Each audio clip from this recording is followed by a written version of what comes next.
Assalamualaikum warahmatullahi taala wabarakatuh. Bismillahirrahmanirrahim.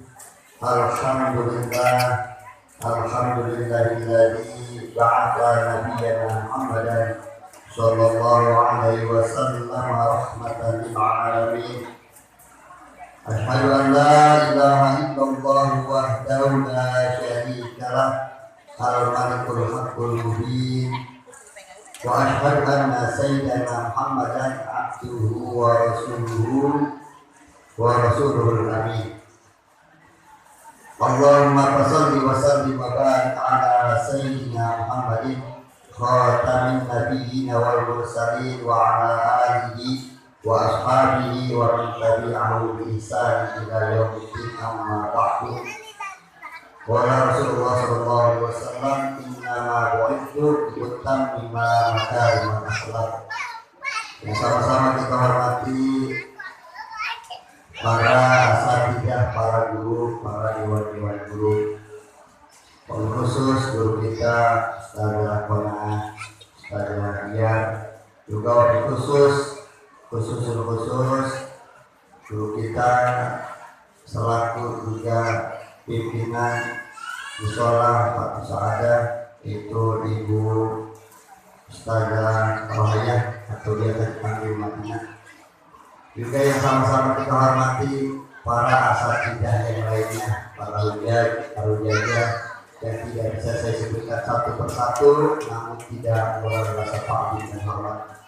Juga yang sama-sama kita hormati para sepuh, lalu juga sama-sama kita hormati Ibu Dewan kita atau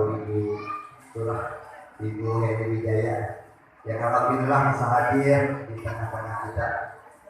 Juga yang sama-sama kita hormati para ibu-ibu hadirin wal hadirat, kaum muslimin wal muslimat yang tidak bisa saya sebutkan satu persatu, namun tidak mengurangi rasa takdim dan hormat. Mudah-mudahan perkumpulan kita pada kesempatan pagi hari ini senantiasa mendapatkan rahmat, maghfirah, keberkahan dari Allah Subhanahu wa taala. Amin ya Allah ya rabbal alamin. Alhamdulillah, yang pertama senantiasa kita panjatkan puja puji syukur kehadiran Allah Subhanahu wa taala yang telah memberikan kita limpahan karunia kenikmatan yang berlapis-lapis, yang tak ada batasnya, tak terhitung. Maka dengan diasah kita senantiasa bersyukur kepada Allah, yakinlah Allah akan tambah kenikmatan kita. Salawat serta salam juga semoga senantiasa terlihat curahkan kepada para alam Habibana wa Nabiyana wa Maulana Muhammad sallallahu alaihi wasallam. Juga semoga salawat salam ini sampai kepada keluarga sahabat umatnya sampai yaumul qiyamah. Amin ya Allah ya rabbal alamin. Ibu-ibu yang sama-sama kita hormati, di mana pada kesempatan pada hari ini sedikit saya mengungkapkan rasa bahagia gembira telah diadakannya acara Maulid Nabi Sallallahu Alaihi Wasallam. Ini bukti berarti kita cinta kepada Rasulullah Sallallahu Alaihi Wasallam. Cukup menjadi satu dalil ketika orang mencintai Rasulullah, dilahirkan beliau. Ada satu kisah di mana dalam satu ayat Allah terangkan, tabbat yada abi lahabin wa tabbat ma'at na'an humalhu wa ma kasab saya setelah naron jahat. Hilang ayat di mana celaka binasa kedua teman lah, harta apa-apa yang dia makan dia kumpulkan tidak ada gunanya, nggak ada. Bahkan dicap oleh Allah, saya setelah naron jahat. Buat kamu semua kan? Dan kita ambil pelajaran. Kenapa sampai dicap kayak gitu? Karena Abu Lahab tidak senang dengan dakwah Nabi Sallallahu Alaihi Wasallam. Abu Lahab memusuhi Nabi, sampai apa? sampai Abu Lahab itu banyak rencana mau membunuh Nabi, bahkan menggerakkan banyak orang penggerak pada waktu itu yang dipimpin oleh dia buat boikot Nabi. Gimana perjuangan Nabi? Ya sedihnya Nabi sampai itu kan, kalau mau bisa dibunuh tapi tidak pernah bisa. Nabi dibunuh. Nah itu Abu Lahab. Tapi ketika Abu Lahab mati dia, tapi apa? Mati dia. Abu Lahab mati. Itu di setelah 1 tahun kemudian diimpikan oleh pamannya sendiri. Masih saudara dengan Abdullah, berarti masih mama mungkin. Ya, namanya Abbas, Sayyidina Abbas. Mimpi ketika diimpikan, bahasa ini. Nanti gimana itu di kuburan? Disiksa gak? Disiksa, dipukulin. Sadis pokoknya. Sakit luar biasa. Aku yang dulu ngaku waktu itu kata pernah? Tidak pernah. Apa kita makan itu aku dulu waktu itu selalu musuhin Nabi. Ya, enggak pernah mendukung perjuangan Nabi. Ya, bagaimana? Cuma ini kata Abu Lahab. Walaupun saya disiksa setiap hari, setiap malam 24 jam kagak berhenti. Setiap malam Senin ini selalu datang air yang dari tangannya lezatnya luar biasa sampai saya merasakan sisaan satu minggu siang. Sisaan yang sakit yang 1 minggu gara-gara minum air itu rasa sakit. Ya, coba tanya maksudnya itu bagaimana bisa kayak gitu yang dapat utama begitu? Kata seorang jahat dulu, walaupun saya dimusuhin Nabi, tapi ketika lahir Nabi kita Muhammad Sallallahu Alaihi Wasallam, yang rasa ponakannya lahir, bahagia luar biasa. Nah ini ponakan saya yang bakal jadi ketemu saya. Terus Abu Lahab, ya lahirnya kayak Nabi, dia merasa bahagia sampai dia memerdekakan adiknya sendiri.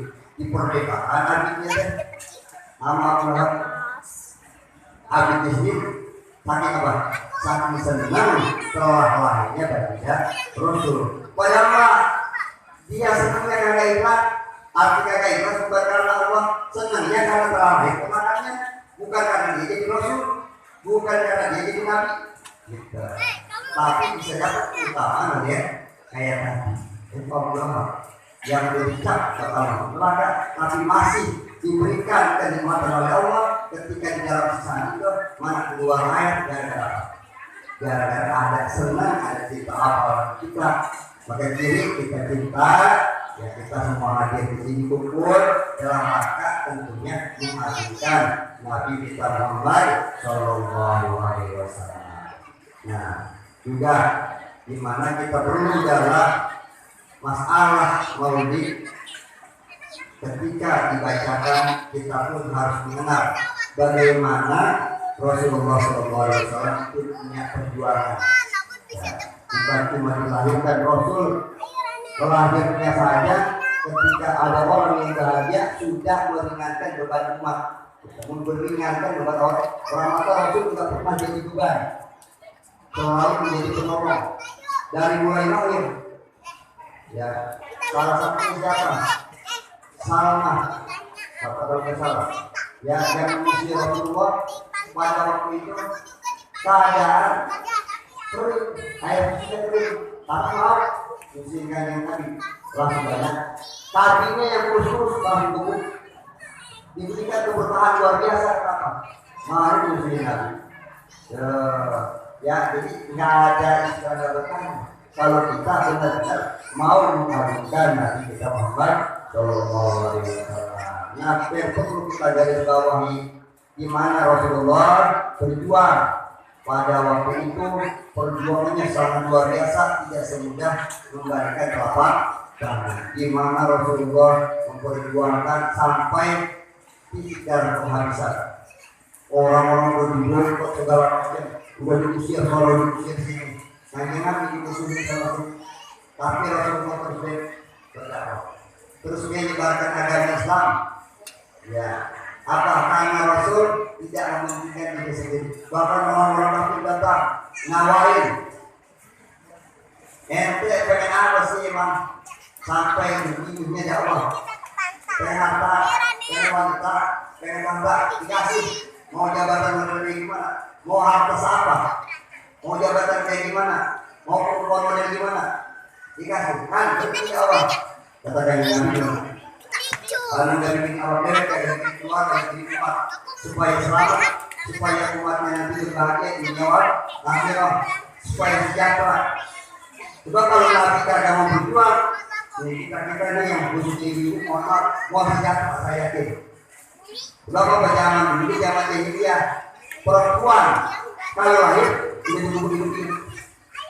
Orang dulu lahir itu coba gimana lah kita perempuan ya orang ya maka ada yang diangkat dari perempuan ya nah maka setelah itu Rasulullah langsung berkata wallahi ya lau badu syamsa fil yamin wal qamara fil lisan ma atraktu hadal amr hatta yadharu au ahlakan.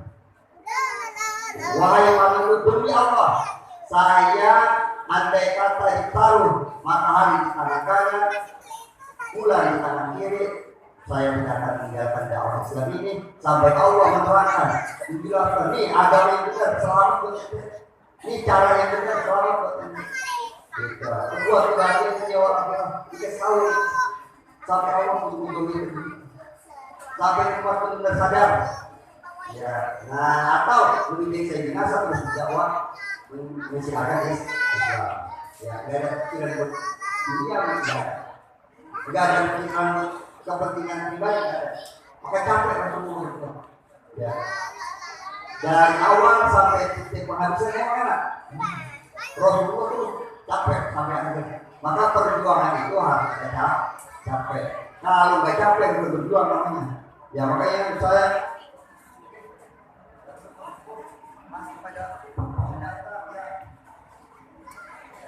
masih pada mau datang ke acara maulid, masih mau datang ke pengajian. Ibaratnya udah capek, jangan dikira berselancar lagi. Nabi mesti datang. Nah ini membuktikan perjuangan Nabi kita. Ya, meneruskan perjuangan Nabi. Kalau kita memang benar-benar kita ikuti perjuangan, lestarikan. Maka apa? Ketika kita sudah tahu perjuangan Nabi sampai capek begitu, jadikan pelajaran. Rasulullah sudah menjadi uswah buat kita, maka kita tinggal meneruskan. Bagaimana menunjukkannya? Minimal kita tidak menghina para ulama, menghina para nabi, menghina para wali-wali Allah. Jangan, ya. Ini jangan sampai kita kelepasan omongan nabi ini salah. Model ukuran kita kagak pantas. Buat ukur orang-orang hebat punya salah, tidak pantas, ya kan?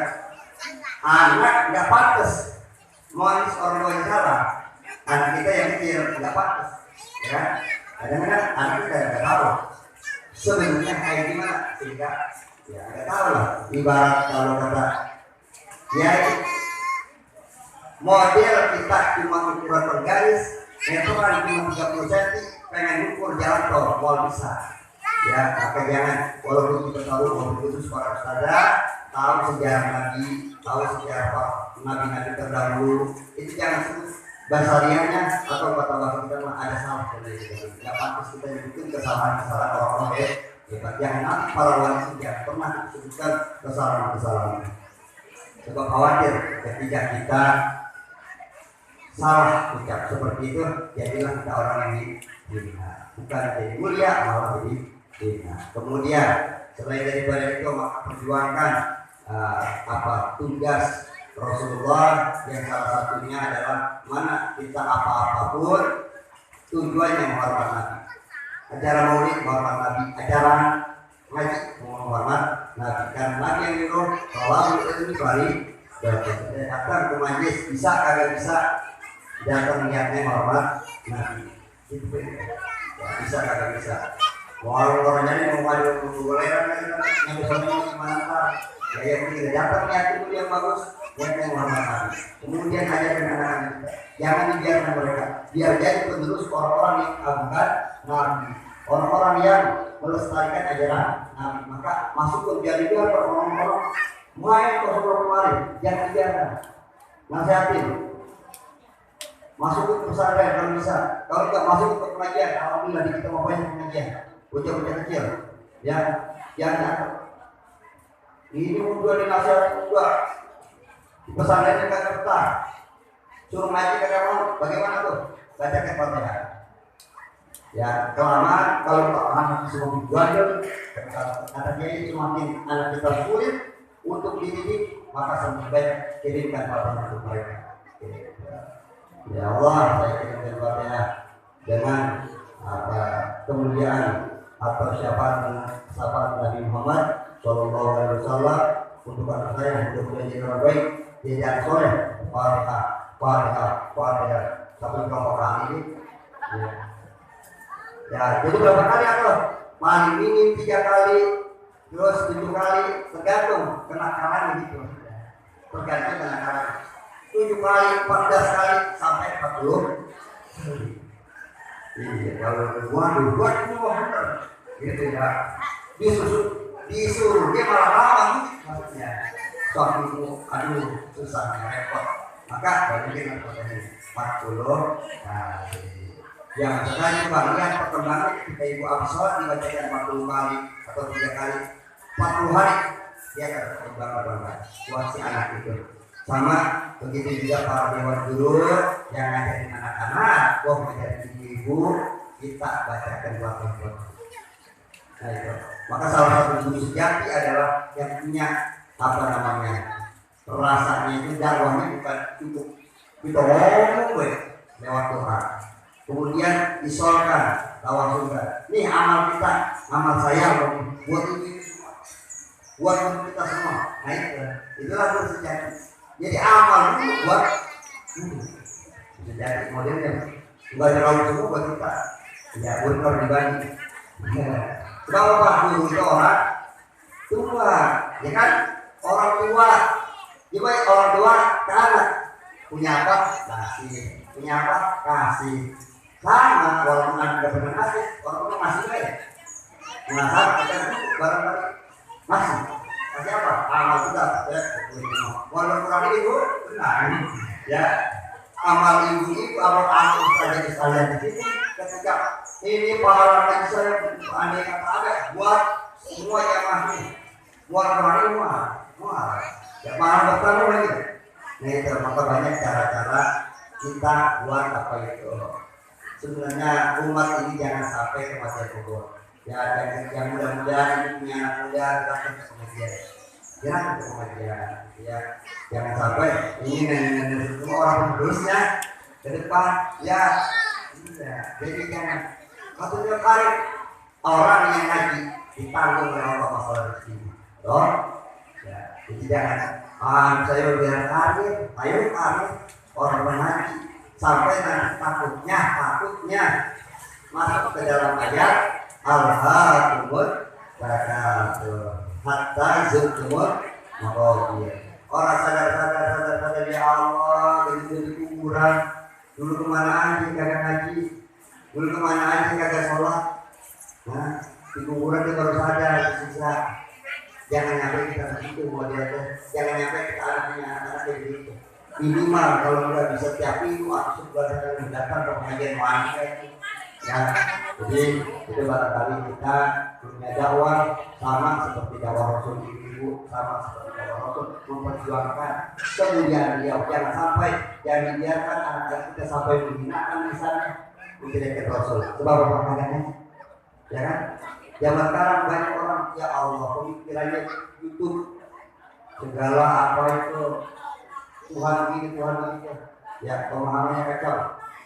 Ya, bahkan di kita pun ada. Mungkin kalau diucapkan bisa lupa. Ya, nyebut Allah kagak ada, nyebut Allah punya, nyebut Allah segala macam. Nyebut Allah ya bingung. Kalau mereka kerja menghormatkan, lah. Dan banyak orang makan karena apa? Ya, jadi jangan gitu. Maka penting dari itu kita bukan cuma seremoni saja. Dalam maulid tingkatkan rasa cinta kita kepada Nabi, ikuti langkah dan perjuangan beliau sampai di jalan benar bisa. Maka perjuangan itu butuh yang namanya pengorbanan, salah satunya tenaga kita capai. wajar.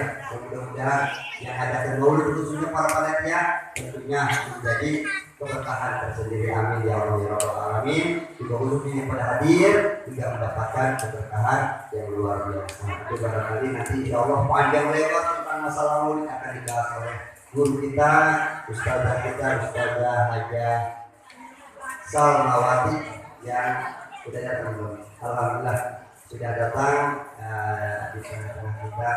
Dengan saya Pak Panjang Lebar, Ihdinas Shiratal Mustaqim. Wassalamualaikum warahmatullahi wabarakatuh. Shallu ala Nabi Muhammad.